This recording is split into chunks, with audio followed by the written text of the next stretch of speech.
D'un casque ou d'une paire d'écouteurs. Je m'appelle Stella, Nader, Elene, Mariam, Habib Mohammad. et je viens de Berdi, un petit village du Soudan. et je viens de Shkodër en Albanie. d'Abgaouie au Tchad. À Praseti, Tbilissi en Géorgie. Je m'appelle Hossein, je viens de Kaboul en Afghanistan. Partage de culture, un podcast qui donne la parole aux jeunes réfugiés.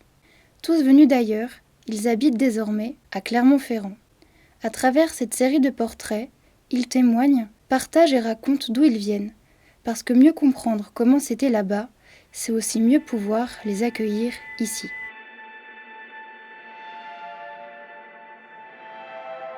Le meilleur souvenir que j'ai de l'école est ma remise de diplôme. J'étais premier de la classe et lors de la cérémonie, tout le monde était rassemblé autour du chef du village qui lisait les résultats. Pour me récompenser, tous les habitants du village m'avaient offert des cadeaux. L'école commence généralement à 7h30 jusqu'à 10h pour la pause, puis on reprend jusqu'à 13h en primaire. Au collège et au lycée, les journées sont plus longues. On finit à 15h. Les matières enseignées étaient les mêmes matières qui sont enseignées ici. Dans les écoles francophones, on avait aussi des cours d'arabe. Les français et l'arabe sont les deux langues officielles du Tchad, mais les dialectes sont très nombreux, presque 150. Ce qui est différent au Tchad, c'est que les examens ne sont pas surveillés par les professeurs, mais par la police. Après les baccalauréats, beaucoup de jeunes partent à l'université. Malheureusement, je n'ai pas eu la chance de faire des études parce que je devais travailler pour amener de l'argent. Mais si j'avais pu, j'aurais étudié le droit pour devenir avocat.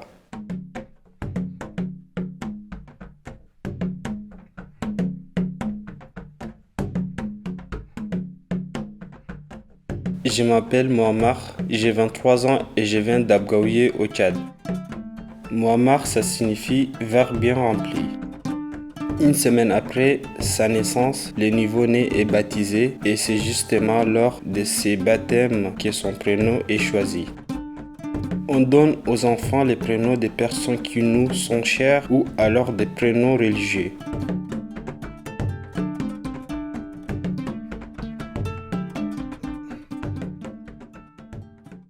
Mon village n'était pas très grand. On était à peu près 1 millier d'habitants. On pouvait retrouver une boucherie, quelques boutiques qui vendaient des chewing-gums, des bonbons et des biscuits. Chaque lundi, on allait au marché dans une grande ville pour acheter les condiments comme le riz, l'huile ou encore de l'ail. Après l'école, on allait par exemple dans les champs ou à la pêche. Dans mon village Abgaouie, il y avait un petit point d'eau, alors on pêchait beaucoup. La pêche est d'ailleurs typique et très importante dans notre village, puisqu'elle nous permet de vendre des poissons à d'autres ou de les changer contre des condiments. Une fois le travail ou l'école finie, on peut enfin aller retrouver nos amis au carrefour. C'est un endroit où on se retrouve quand on s'ennuie, parce qu'il y a toujours quelqu'un à voir. On peut y jouer au foot, faire des tournois village contre village et discuter. Quand j'étais petit, le jeu auquel on jouait le plus, c'était l'andalalou, un jeu pendant la nuit.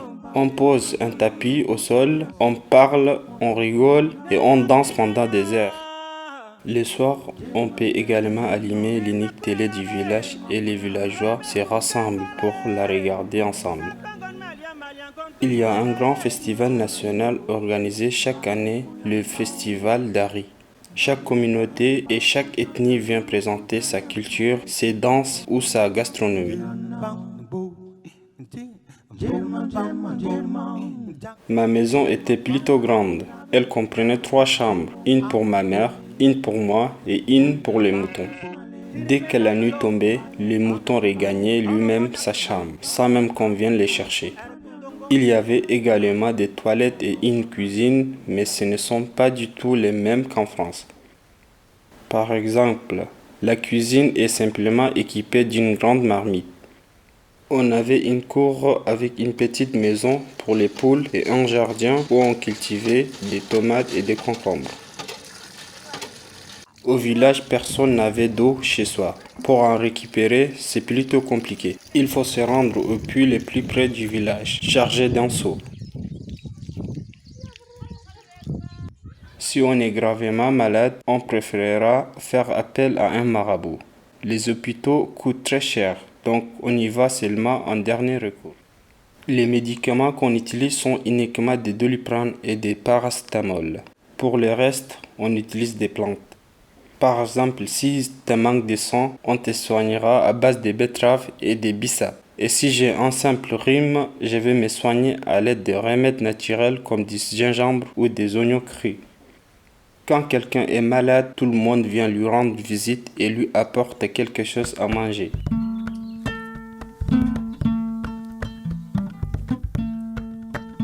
Une famille tchadienne est avant tout constituée de personnes qui comptent pour toi. En général, le père, la mère, entre 5 et 7 enfants qui vivent avec eux jusqu'à leur mariage. On vit également avec les grands-parents, parfois dans la même maison ou alors dans une maison côte à côte. Si un problème de famille survient, c'est la mère qui est chargée d'apaiser les tensions. Et si c'est un très gros problème, c'est le père qui s'en chargera.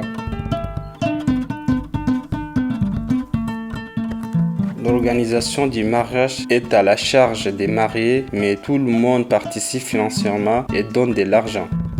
Pour la fête, on s'habille toujours avec des vêtements neufs et les matins sont consacrés à la prière. Lors de la cérémonie, c'est les amis de la mariée qui la préparent et les mènent en voiture ou en moto. Les mariages durent en général une semaine. Pendant ce mariage, on amène les maris pour qu'il aille voir sa femme entre minuit et 1h du matin. Ils discutent et le mari sort 5 à 6h du matin. Pendant toute cette semaine, il ne vient que le soir. Après une semaine, tout le monde repart, tout redevient normal. Le projet Partage de culture a été financé dans le cadre du contrat territorial d'accueil et d'intégration des réfugiés. C'est une réalisation de l'Université Clermont-Auvergne.